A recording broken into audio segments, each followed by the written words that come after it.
জন্মাষ্টমী উপলক্ষে জেলার নানা প্রান্ত থেকে বহু ভক্তরা পায়ে হেঁটে বাগ কাঁধে পৌঁছেছেন লোকনাথ ধাম চাকলায়। যশোর রোড, টাকি রোড সহ বিস্তীর্ণ রাস্তায় ভক্তদের এমন ছবি ধরা পড়ছে। এরই মাঝে মধ্যমগ্রাম চৌমাথা এলাকায় দেখা গেল ছেলের স্মৃতিতে এক মাকে পায়ে হেঁটে চাকলা ধামে পৌঁছানো ভক্তদের হাতে লজেন্স তুলে দিতে।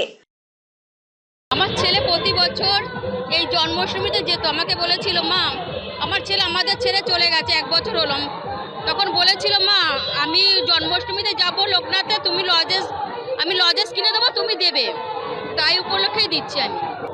এমনি জানি না কোন সে খুব ভালো ছেলে ছিল, সুইসাইড করেছে। ওই যে ছেলে বলে গেছিল মা আমি জন্মাষ্টমীতে যাবো, আগের বছর জন্মাষ্টমীর কয়েকদিন আগেই করেছে এরকম। তাই উপলক্ষে আমি আজকে জন্মাষ্টমীতে লজেস দিচ্ছি।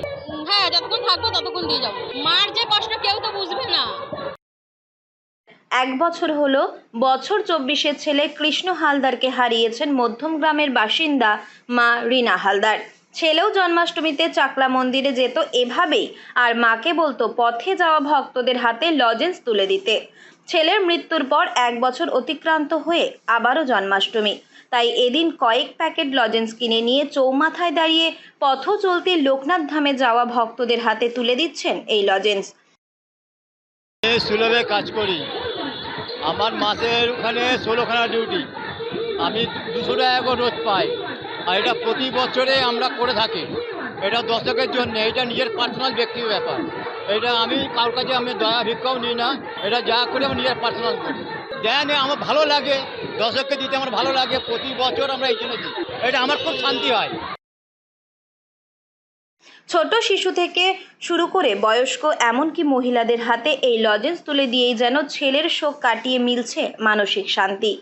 অপরদিকে মধ্যমগ্রাম চৌমাথা এলাকাতে সুলভ শৌচালয় চালানো রাজু দাসও প্রতি মাসে স্বল্প আয়ের এই কাজ করে উপার্জন করা অর্থ থেকেই এদিন পথ চলতি ভক্তদের হাতে সামর্থ্য অনুযায়ী তুলে দেয় আহার।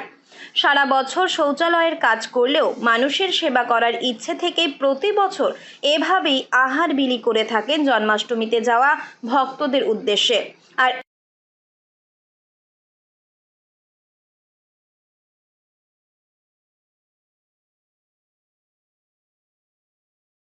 অন্যান্য বছর যেখানে তীব্র যানজটের সৃষ্টি হয়, সেই জায়গায় দাঁড়িয়ে এবছর যেন ছবি অনেকটাই অন্যরকম।